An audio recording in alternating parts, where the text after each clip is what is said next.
आणि संपूर्ण राज्यभरातल्या या राजकीय घडामोडी जाणून घेतल्यानंतर आता आपण बघणार आहोत 9 मोठ्या बातम्या। मुख्यमंत्री शिंदेंकडून आदित्य ठाकरेंच्या वरळी मतदारसंघात स्वच्छता मोहीम। मुंबईमध्ये 2.5 वर्ष झालेली घाण आम्ही साफ करतोय। मुख्यमंत्री शिंदेंची नाव न घेता ठाकरेंवर टीका। मुंबई यामध्ये जी अनेक वर्षाची अस्वच्छता आहे ना, ती साफ करायची आणि ती साफ करायला आम्ही प्राधान्य दिलेलं आहे। 2024 ला कोणती घाण साफ होणार आणि कोण कचऱ्याच्या डब्यात जाणार हे कळेल। वरळीची जनता आदित्य ठाकरेंच्या पाठीशी ठामपणे उभी। मुख्यमंत्री एकनाथ शिंदे यांच्या टीकेला संजय राऊतांचं प्रत्युत्तर। 2024 ला कोणती घाण साफ होते आणि कोण कचऱ्याच्या डब्यात जात आहे हे कळेल। आदित्य ठाकरे हे त्या विभागाचे कार्यक्षम आमदार आहेत, लोकप्रतिनिधी आहेत। वरळीची जनता त्या मतदारसंघाची त्यांच्या पाठीशी ठामपणे उभी आहे। विदर्भात काँग्रेसला मोठा धक्का। जिल्हा बँक घोटाळ्यामध्ये सावनेरचे आमदार सुनील केदार यांची आमदारकी रद्द। 5 वर्षाच्या शिक्षेनंतर फरमानानंतर केदार सध्या रुग्णालयामध्ये।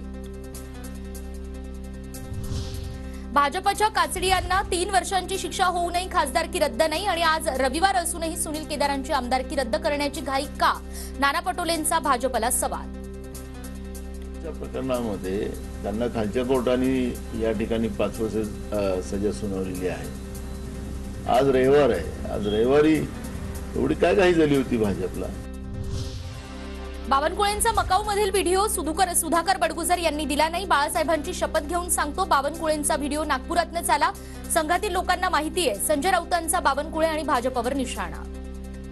तो व्हिडिओ बडगुजर यांनी यांच्याकडून आलेला नाही। बाळासाहेब ठाकरे यांची मी शपथ घेऊन सांगतो, हा व्हिडिओ आमच्यापर्यंत कसा आलाय भाजप परिवाराला आणि संघ परिवाराला माहिती आहे। विशेषतः नागपूरच्या लोकांना माहिती आहे कोणी दिलाय तो। मराठा समाज कुणाचाही सुपडा साफ करू शकतो। मराठ्यांनी ज्यांना मोठं केलं त्यांनीच समाजाकडे पाठ फिरवली। मनोज जरांगे यांचा मराठा लोकप्रतिनिधींवर निशाणा। मराठा समाजावर तर इतकं यांना मोठं केलं, आज लोक हे आपल्याला येड्यात काढायला लागले। मोठे केलेलेच हे राजकीय नेते। मराठा समाज काय चीज आहे हे तुम्हाला दिसेल थोड्या दिवसात। थांबा म्हणा तुम्ही। इम्पेरिकल डेटा गोळा करण्याचं काम युद्ध पातळीवर सुरू। मराठा समाज मागास सिद्ध करण्याचं काम मागासवर्ग आयोग करतोय। मुख्यमंत्र्यांची माहिती। गठीत केलाय सरकारने, त्याच्या माध्यमातून एम्पिरिकल डेटा गोळा करण्याचं काम युद्ध पातळीवर सुरू आहे आणि मराठा समाज मागास कसा आहे हे सिद्ध करण्याचं काम मागासवर्ग आयोग करतोय। तर व्हीजेएनटी प्रमाणे एसीबीसी आरक्षण टिकेल का? जरांगेंचा सरकारला सवाल। एसीबीसीला विरोध नाही पण आरक्षण टिकायला हवं अशी भूमिका।